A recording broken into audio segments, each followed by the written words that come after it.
क्रामाक्पा यसरी गोर्खाल्यान्डको माग लिएर आएको आज 24 वर्ष 6 महिनापछि हामी फेरि यो संसारको बृहत्तर गणतान्त्रिक देश भारतवर्षको यो सरकारलाई सुनाउने एउटा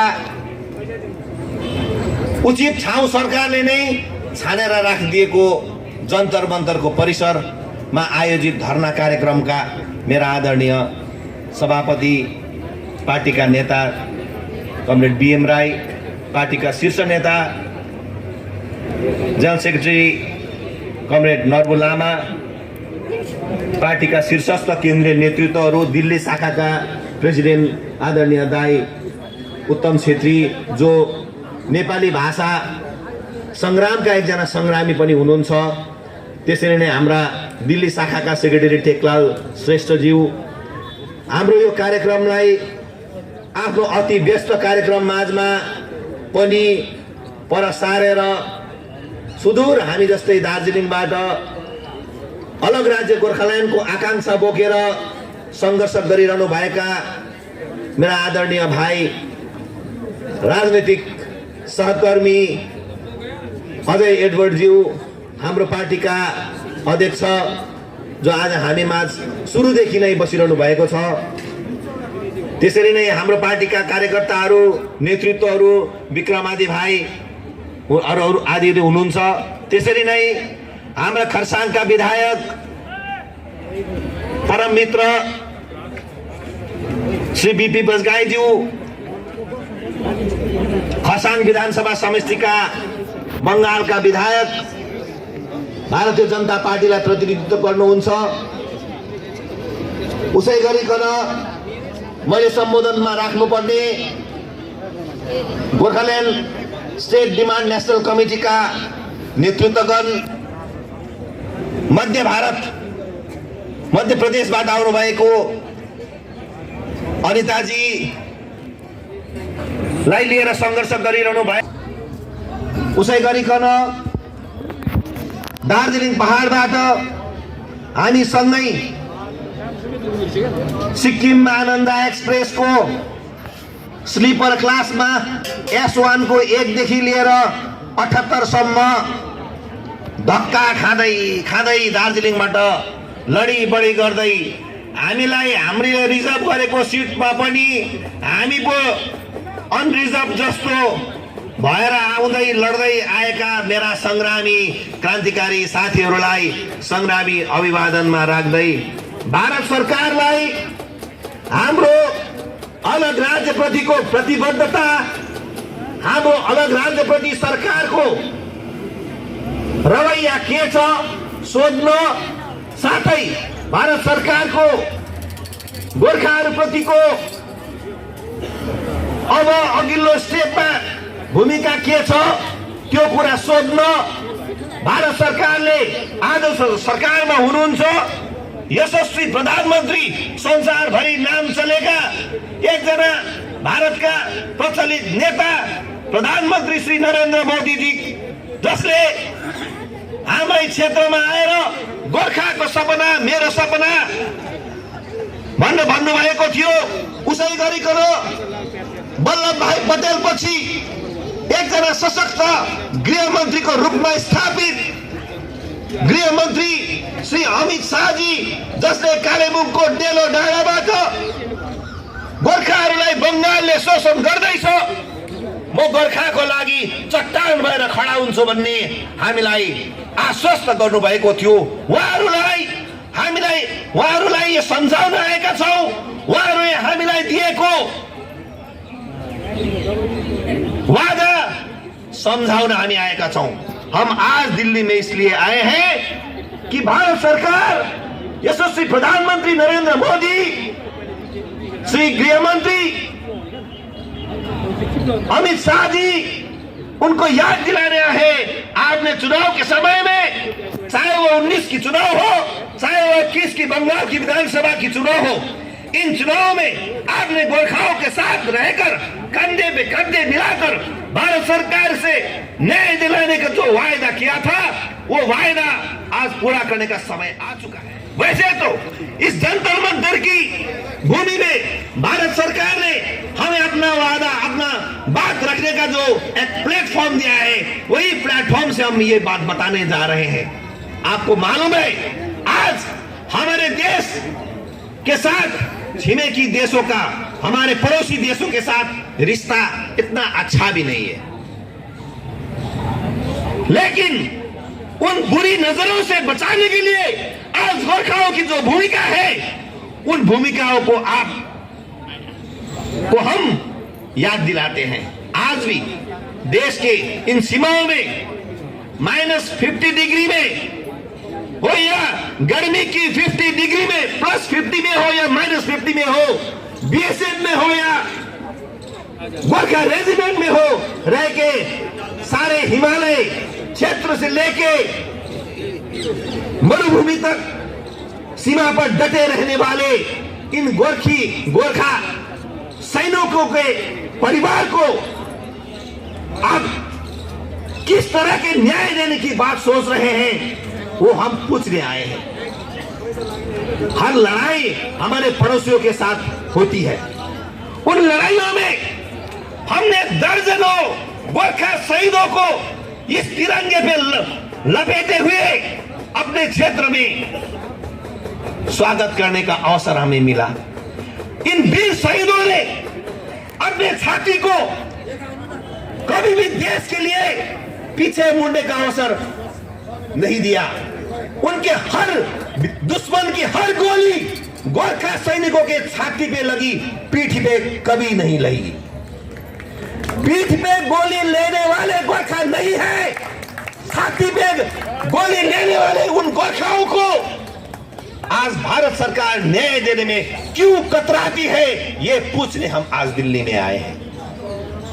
भारत सरकार इस संवेदनशील मुद्दे को ध्यान में रखे। आज आपको यह भी मालूम है, जिस तरह से आंतरिक सुरक्षा के लिए भारत की सैनिकों ने काम कर, दुश्मन के अतिक्रमण को रोकने के लिए जिस तरह से काम कर रहे हैं, वो सारे जगह में गोरखा का कंट्रीब्यूशन, गोरखा का भूमिका क्या कम है? अभी अभी मेरे एक बहन आपको प्रश्न रख रही थी, हमें और कितनी बलिदान देनी होगी, हमें और कितने बलिदान देने होंगे देश के लिए, और इस तिरंगे पे लपेटे हुए 100 कितने आप दार्जिलिंग और देहरादून भेजेंगे, कितने भेजेंगे? संख्या तय करे भारत सरकार, हम उतने बलिदान देने के लिए तैयार है। भारत सरकार देश के लिए, हमने अपने लिए, हमने सारे लड़ाई देश के लिए लड़ी, देश के लिए सारे लड़ाई लड़ी। हमने अपने लिए, अपने स्वार्थ के लिए, अपने जाति के लिए कभी कुछ नहीं मांगा। एक ही चीज मांग रहे हैं, हमारी माथे पर लगी विदेशी की कलंक आप हटाने का एक अच्छा काम तो कर ले सरकार, एक अच्छा काम करे, हमारे माथे से लगी विदेशी का कलंक हटाए। हम बार बार कह रहे हैं। पंजाब में भी, पाकिस्तान में भी पंजाब है, सिंधी लोग पाकिस्तान में भी रहते हैं, तमिल लोग तो श्रीलंका में भी रहते हैं, बंगाली तो बांग्लादेश में भी है। उनको तो आप कभी विदेशी नहीं कहते, उनको तो आप विदेशी नहीं कहते हैं, लेकिन हमारी पड़ोसी एक देश नेपाल होने के वास्ते हमें क्यों विदेशी कहते हैं? हम तो कटीले तार से उठा के तो हम भारत में नहीं आए। वी आर नॉट इन्फिल्ट्रेटर, हम तो अवैध रूप में भारत में घुसे हुए घुसपैठी तो नहीं है, ना तो हम शरणार्थी हैं। अरे हम तो 1815 की भारत ब्रिटिश इंडिया और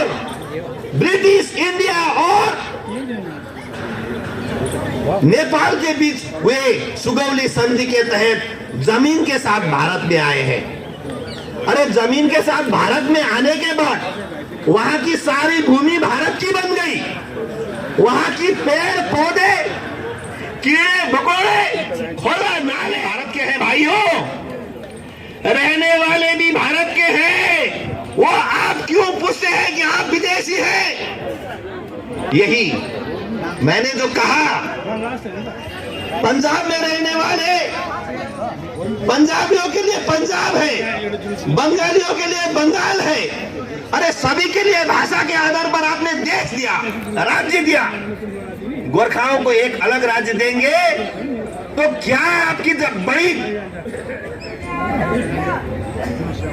बड़ी नुकसानी क्या होगी?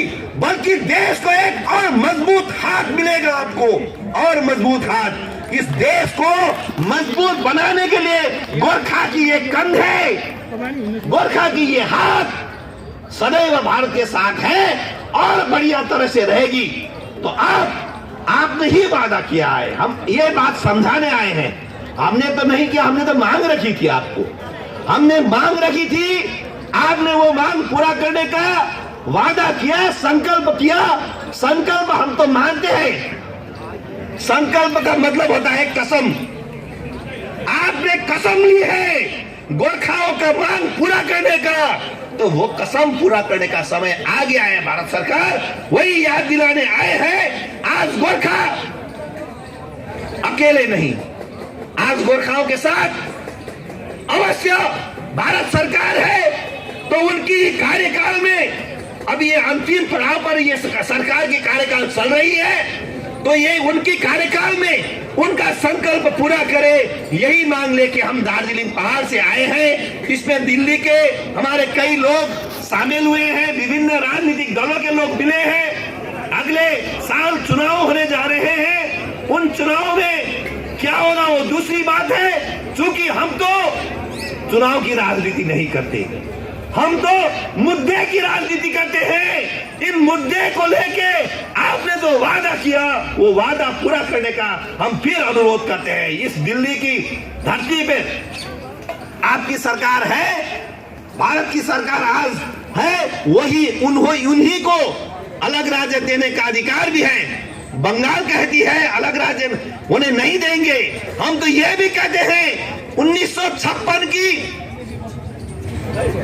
एब्जॉर्ब एरिया एक्ट के तहत दार्जिलिंग क्षेत्र को भारत में, बंगाल में एब्जॉर्ब किया है, उसको डीएब्जॉर्ब किया जाए, उसको अलग किया जाए। और हमें अपनी भूमि में रहने का, अपने भाषा को बचाने का, अपने संस्कृतियों को बचाकर भारत सरकार हमारे दौरा सुनाल को बचाए, आप हमारे खान पान को बचाए। हम तो चिंगड़ी माछ नहीं खाते, हमारे लोग चिंगड़ी माछ नहीं खाते।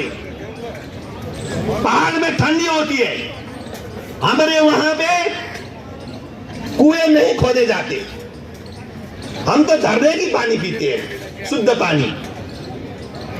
हमारे भौगोलिक अवस्थान अलग है, हमारे खान पान अलग है। हम तो ढेड़ो खाते हैं, हम तो गुंदरुक खाते हैं, आपको उसी को बदबू आती है उसकी। तो आपको, हम तो चिंगड़ी माछ नहीं खाते, माछ नहीं खाते। माछ का टेस्ट हमें मालूम नहीं है, बहुत चुभती है वो। जिस तरह से माछ की कंकड़ चुभती है, उसी तरह बंगाल में पीढ़ियों से हम चुभे जा रहे हैं, हमें दबाया जा रहा है। इस दबाव को मुक्ति दिलाने का काम भारत की सरकार है। मैं इतनी ही बात कहूंगा। हमारे समय 4 बजे तक है, मेरे और कुछ नेता हैं, तो हम तो बात हर समय भारत सरकार को कह रहे हैं, भारत सरकार हमें न्याय दो। हमने आपको 3 सांसद दिए, 3 बार दिए, 2009 से कंटिन्यू देते आ रहे हैं। बंगाल में आपकी 0 थी, हमने अभी तक देते देते आपका 18 बन चुकी। तो आप अगर और चाहते हैं, 42 चाहते हैं, जरूर। किसी की इच्छा, डिजायर कभी कम नहीं होती, हम तो जानते हैं। अगर आप देंगे, गोरखालैंड भी आप ही लीजिए, लेकिन गोरखालैंड दीजिए। हम यही अपील करते हुए भारत सरकार की इस कार्यकाल में 24 तक गोरखाओं को न्याय दे, हमें न्याय दिलाए, बंगाल से मुक्ति दे। ममता बनर्जी की सरकार हो या वामपंथियों की सरकार हो, हमारे बहुत से लोगों का हत्या किया गया, उसकी न्याय दिलाएं। यही कहते हुए मैं अपनी बात रखता हूं। बार बार इस जंतर मंतर में आके हमारे बात रखने का जरूरत ना पड़े। भारत सरकार ने तो हमें कहा था आपको बार बार मांग करने की भी जरूरत नहीं है, इसीलिए ये इस बार की तो दिल्ली की हमारी भ्रमण है वो मांग रखने से ज्यादा भारत सरकार को याद दिलाने के लिए है। कह के मेरा वक्तव्य शेष करता हूं। मेरे सारे दोस्तों को, सारे संग्रामी साथियों को बहुत बहुत धन्यवाद, अभिवादन, संग्रामी अभिवादन देता